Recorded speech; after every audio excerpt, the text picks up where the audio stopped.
Bismillah. Assalamualaikum warahmatullahi wabarakatuh. Bismillahirrahmanirrahim. Alhamdulillahi rabbil alamin. Alhamdulillah nahmaduhu wa nasta'inuhu wa nastaghfiruh wa na'udzu billahi min syururi anfusina wa min sayyiati a'malina.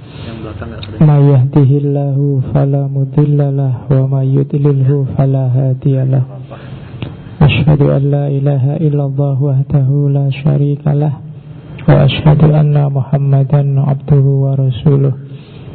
Allahumma sholli wa sallim wa barik ala habibina wa syafi'ina sayyidina wa maulana Muhammadin wa ala alihi wa ashabihi wa ala manittaba'a huda ila yaumil qiyamah. Amma ba'du. Bismillah, kita lanjutkan ngaji filsafat kita, sesi ke seri kira mau 101. Ya terserahlah pemanaanmu 101 itu apa. Makna itu kan bisa dibikin-bikin.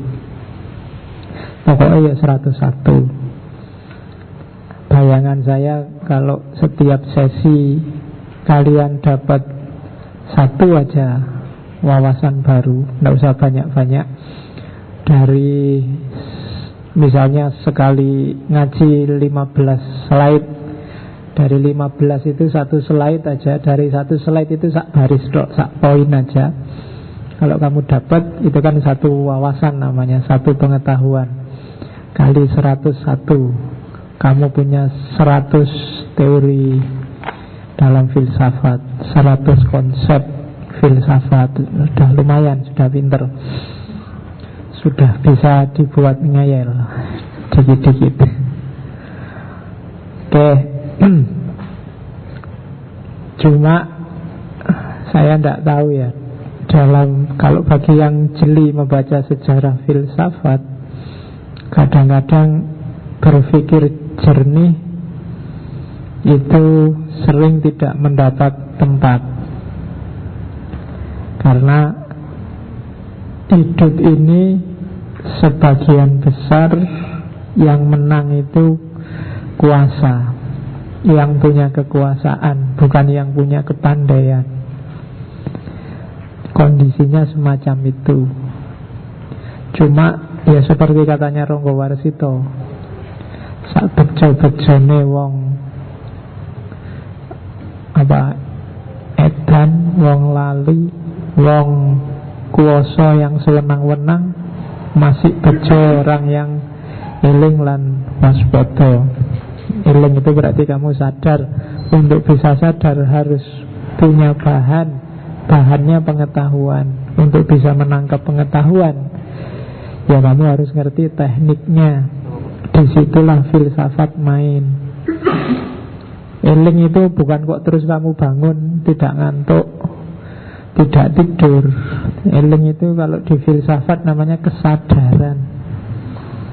Sadar itu maksudnya bukan kok kamu tidak pingsan, tapi kamu paham. Kalau orang Jawa, sangkan paraning dumadi, apa dan bagaimana hidupmu, dari mana dan mau kemana. Dan ini hanya bisa jalan bagi orang-orang yang pikirannya jernih. Maka latihlah terus biar kepalamu, isi pikiranmu itu jernih. Jangan banyak diisi yang tidak penting, apalagi yang jelek-jelek. Hari ini kita sangat akrab dengan gadget, dengan TV, dengan internet. Itu seringkali banyak hal yang tidak penting ikut masuk. Itu yang bikin isi pikiran kita ruwet, terus tidak jernih. Kadang-kadang kita galau nggak tahu sebabnya. Ada orang marah, kita ikut marah. Ada orang tersinggung, kita ikut tersinggung. Itu yang menurut saya buang-buang energi, semakin jauh dari pencerahan. Nah, maka mulai sekarang latihan sendiri memfilter. Kan ada hadisnya itu kan, min khairi husnil mar'i tarkuhu ma la ya'ni. Di antara hal terbaik yang bisa dilakukan manusia, seseorang, adalah meninggalkan apa yang bukan urusannya, tidak ada hubungannya sama dia. Dan itu berat, karena usil itu kan mengasihkan, tidak ada hubungannya. Toh kamu ikut komentar juga, setiap postingan kamu komentari, setiap status kamu komentari, dan akhirnya mungkin bukan urusanmu, kamu ikut-ikutan. Ya mungkin alasanmu sekarang itu kan kepedulian, Pak. Ya bisa kepedulian, bisa kurang gawean.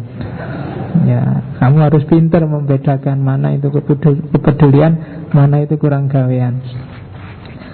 Oke, ya misalnya tadi malam ada di TV One itu ILC debat tentang LGBT. Paginya sampai siang saya sibuk denger orang komentari acaranya TV One tentang LGBT. Dan itu bikin capek menurut saya. Ya kalau yang di TV One diundang dibayar. Kalau kamu yang diskusi, siapa yang mau bayar, siapa yang mau dengerin. Sebagus apapun pikiranmu, ya siapa yang mau ngikutin. Nah, sebenarnya akan lebih cerdas kalau peranmu tidak di situ, ya kamu serap aja, kamu ambil pelajaran, kamu ambil sisi di mana kamu bisa ngambil manfaat dari wacana yang berkembang, tanpa harus kamu sibuk gegeran sendiri, yang pro sama yang kontra, padahal tidak ada yang bayar. Oke, itu menghadapi hari ini ya.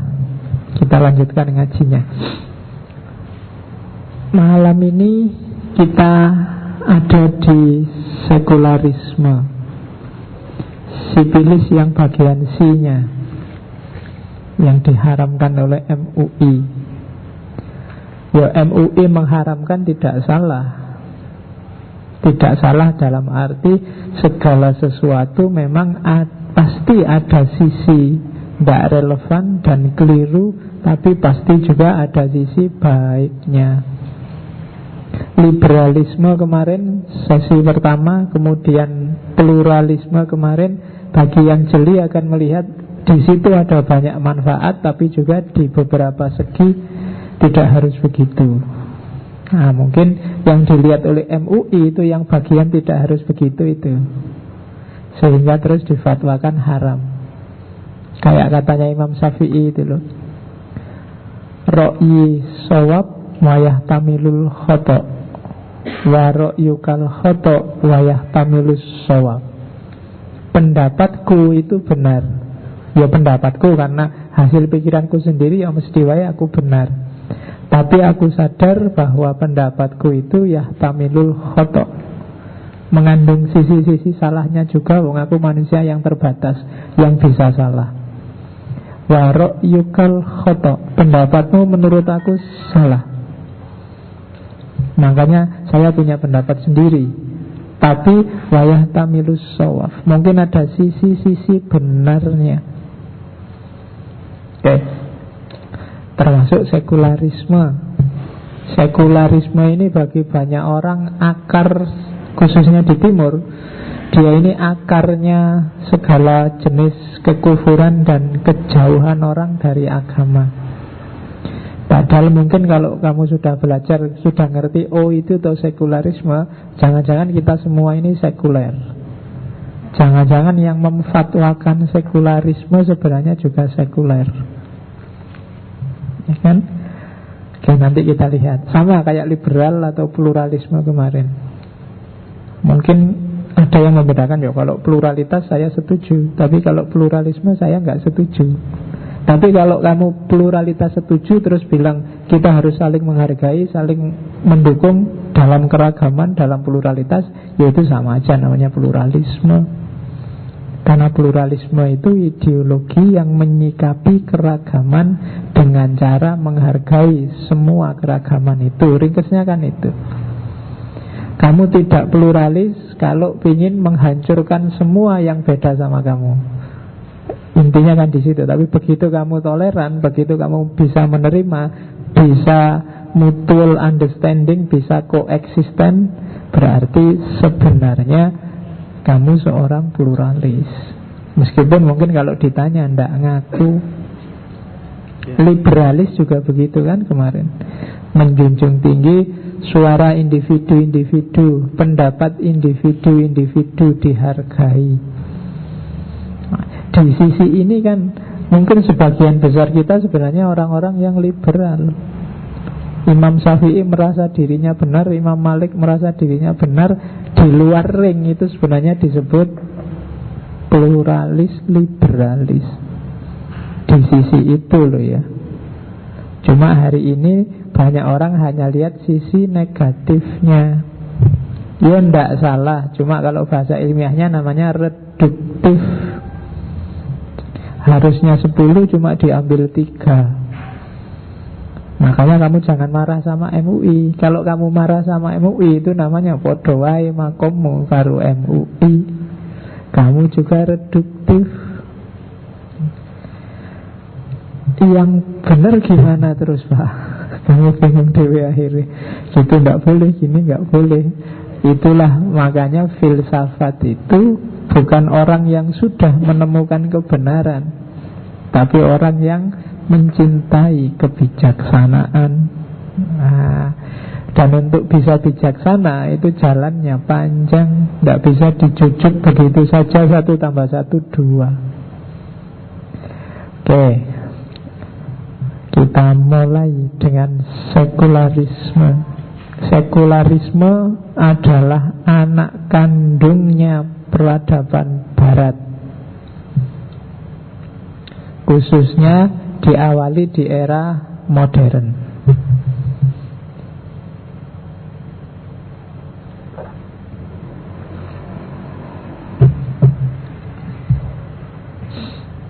Jadi kalau saya ngomong Barat, ini pengantarnya sedikit. Saya tidak tahu teman-teman ngerti apa enggak tiap hari ngomong Barat, Timur, Barat, Islam. Janjane Barat iki apa toh? Jawa Barat apa ya masuk Barat, Sumatera Barat apa ya masuk Barat. Yang namanya selalu begitu. Kalau di tempat saya orang naik haji itu berangkat ke Barat. Sun Gokong ngambil kitab suci ke Barat. Ya, cuma hari ini kalau ngomong Barat itu sebenarnya sebuah konstruksi peradaban yang isinya itu. Jadi mix antara peradaban Barat itu Yunani kuno dalam aspek filsafat, epistemologi, dan dasar-dasar berpikirnya. Jadi mewarisi Sokrates, Plato, Aristoteles, dan kawan-kawan. Cara berpikir idealis, realis, dan yang sejenis itu. Cara mikirnya orang Barat, basis awalnya itu Yunani kuno. Dari sisi akalnya, otaknya. Keimanannya itu variabelnya 2, Yahudi dan Kristen.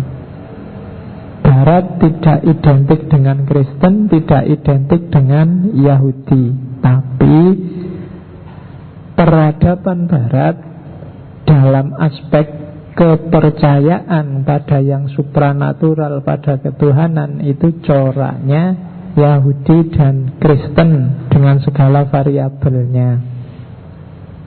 Terus aspek hukum legal kenegaraannya itu gayanya adalah gaya Roma, bukan AS Roma loh ya. Saya tidak tahu nanti kuat tidak melawan Madrid. Iya, ya apa-apa lah. Totalan lebih. Oke, jadi Roma, dari Roma, ya kekaisaran Romawi itu diambil hukum dan kenegaraannya. Jadi Eropa Barat itu mewarisi Romawi. Jadi kalau Belanda ke Indonesia membawa KUHP perdata pidana, itu sebenarnya basis awalnya itu hukum tata negara Romawi pada zamannya.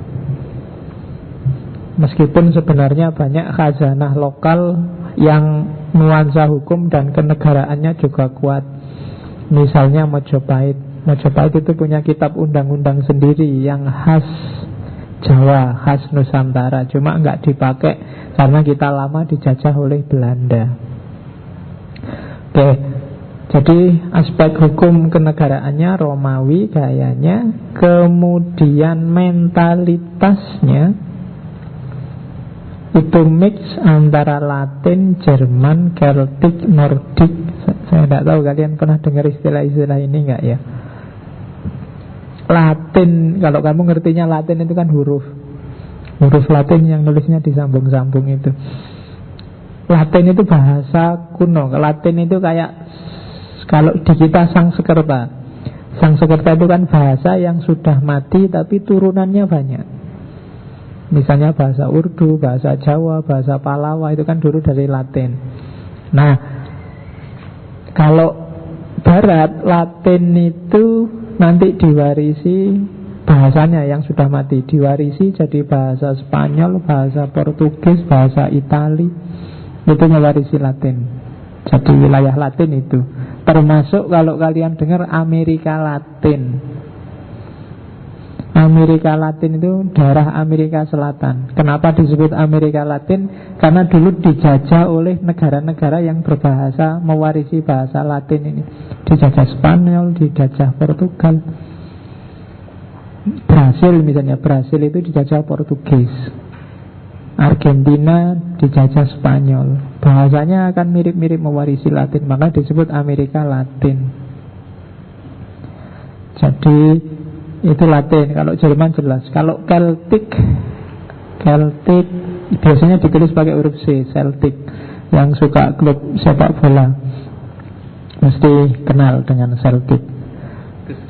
Ya, Celtic itu sebenarnya awalnya nama suku, nama budaya. Ada orang-orang yang disebut orang-orang Celtic dengan bahasanya sendiri, dengan mode budayanya sendiri. Yang termasuk Celtic itu misalnya Wales, Irlandia, Inggris. Itu masuk Celtic. Kalau Nordik itu sama, sebuah klaster budaya juga yang termasuk Nordik itu antara lain Denmark, Islandia, Finlandia. Itu sebenarnya sisanya Eropa itu Latin, Jerman, Celtic, Nordik, yang mewariskan jiwa-jiwa independen yang melahirkan liberalisme, progres, sains dan kawan-kawan. Pusatnya kalau awal-awal Renaissance itu kan ada di Itali. Jadi kalau ngomong Barat itu sebenarnya mix empat hal itu: Yahudi Kristen, Yunani kuno, Romawi, sama Latin, Jerman, Celtic, Nordik. Dari situ nanti lahir peradaban, namanya peradaban Barat. Jadi Jawa Barat, Sumatera Barat tidak termasuk. Termasuk kalau kamu ngambil kitab suci di Barat. Ya, ngambil kitab suci di Barat maksudnya India. Kalau hitungannya dari Cina, karena kitab sucinya Cina yang tahu Konghucu itu kan nanti pengaruh Indianya kuat. Hampir semua tradisi spiritual itu lahirnya di India. Bahkan Indonesia ini dulu kan sebenarnya secara geografis sebelum mungkin terjadi pecah pulau-pulau, mungkin menyatu dengan Asia, masuk negara bagian dari India. Makanya dulu disebut Hindia Belanda, daerah India yang dijajah oleh Belanda. Oke, ilmu kayak gini ya ketemunya di geografi. Ya, tapi ya bukan berarti yang filsafat nggak perlu tahu, karena filsafat itu harus ada kakinya. Filsafat itu mungkin dunia abstrak, langit, tapi kakinya kan harus di bumi.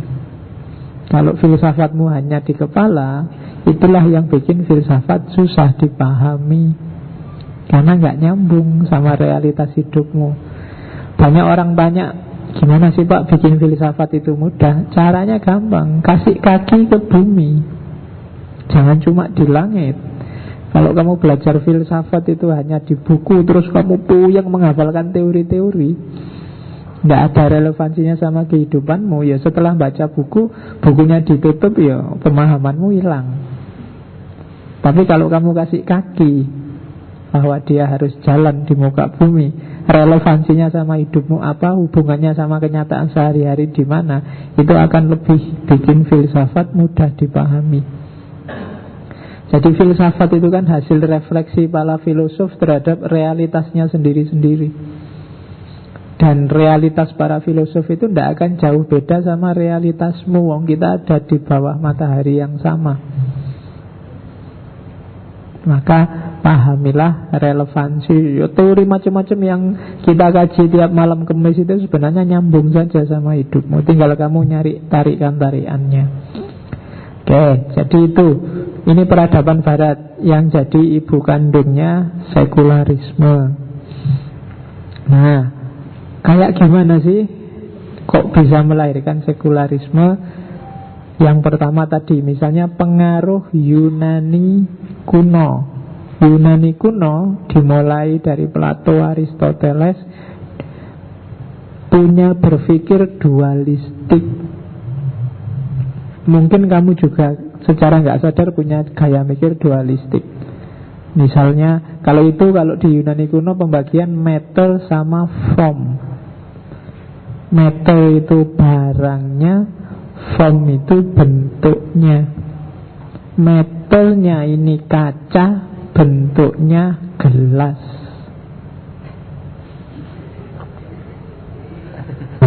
Isinya teh. Ya. Jadi itu mikirnya dua. Itu nanti imbasnya kalian menganggap manusia juga dua dimensi, jasmani, rohani. Laki-laki, perempuan juga dua. Meskipun sekarang ada tambahan 4. Jadi lo ya kan, tambahan L, G, B, P. Jadi besok kalau ngisi riwayat hidup itu L strip P, strip L lagi, terus strip G, terus P, terus T. Enggak cuma 2 sekarang. Jadi matter sama form itu berarti segala sesuatu dilihat di 2 dimensi ini. Dan biasanya terusannya, kalau form itu sifatnya abadi, tidak berubah-ubah. Kalau matter berubah-ubah. Contohnya, di kepalamu ada ide tentang gelas. Ide tentang gelas ini ajak, tidak berubah-ubah. Yang berubah-ubah apa? Bentuk gelas. Modelnya kayak gini atau modelnya kayak yang kalian pegang itu kan sama-sama disebut gelas. Padahal gelas beda loh ya. Kok kamu sebut gelas? Karena di kepalamu ada ide tentang gelas. Ini dunia idenya Plato.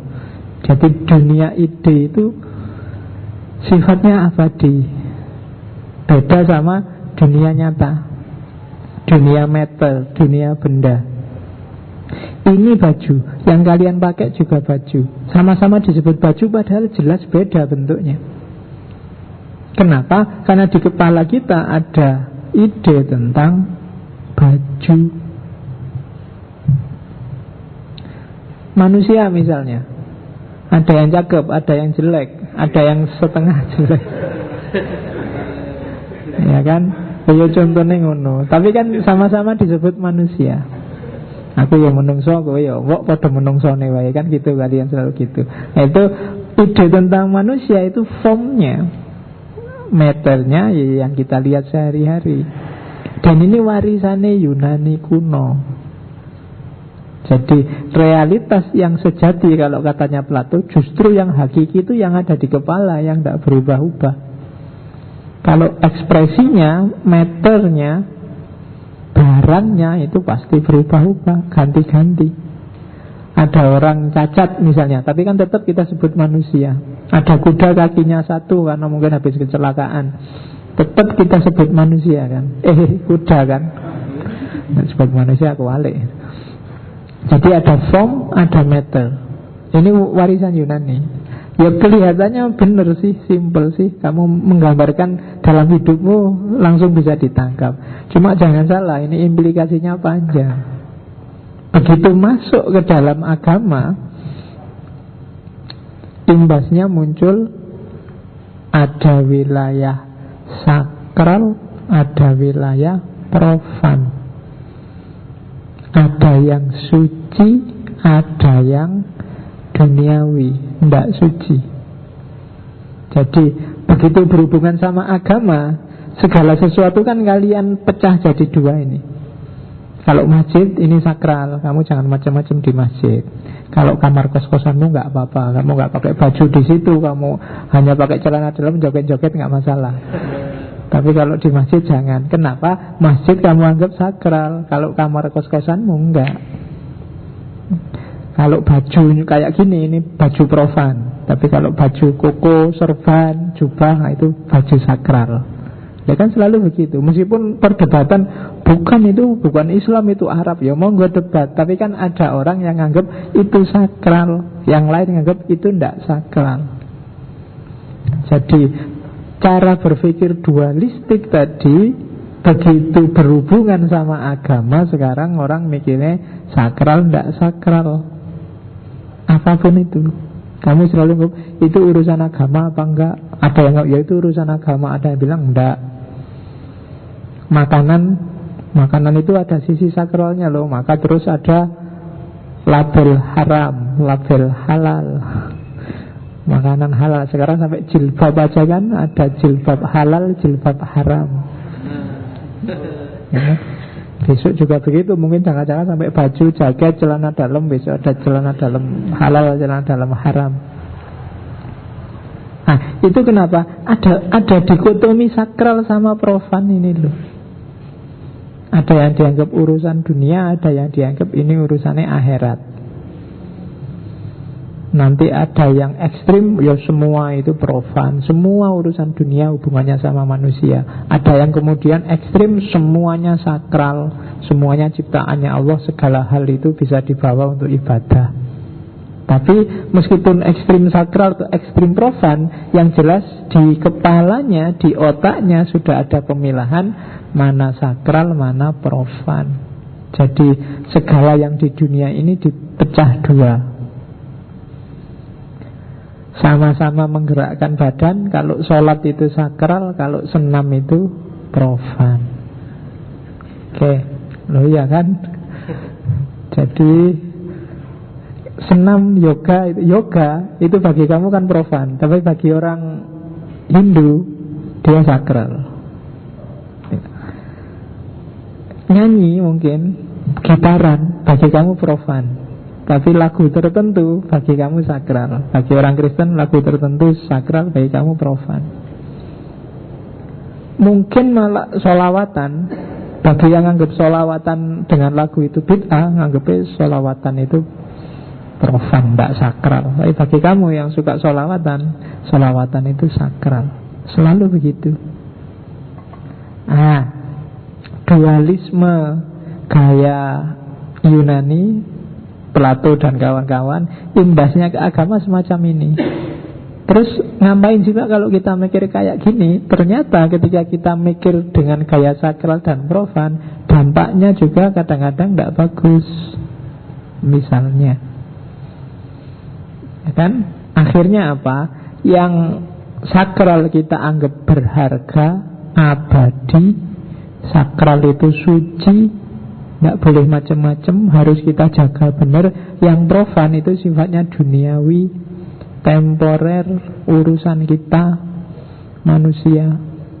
Dan begitu dikasih contoh lagi, ternyata ya yang sakral spiritual tadi urusannya berhubungan sama masjid, sama kiai, sama dan lain-lain. Sementara justru tak kasih contoh kayak tadi, kamar kosmu, sekolahan, puskesmas, pasar, mall, itu kan bagi kamu profan. Bagi kamu, ya profan itu nama lainnya sekuler, duniawi, dunia akhirat. Kalau kamu tak tanya masjid sama mall, mana dunia mana akhirat? Oh kalau masjid itu akhirat pak, kalau mall itu dunia. Kalau tank top itu dunia, kalau jilbab itu akhirat. Kalau sarung itu akhirat, kalau jin itu dunia. Kan gitu mikirnya terusan.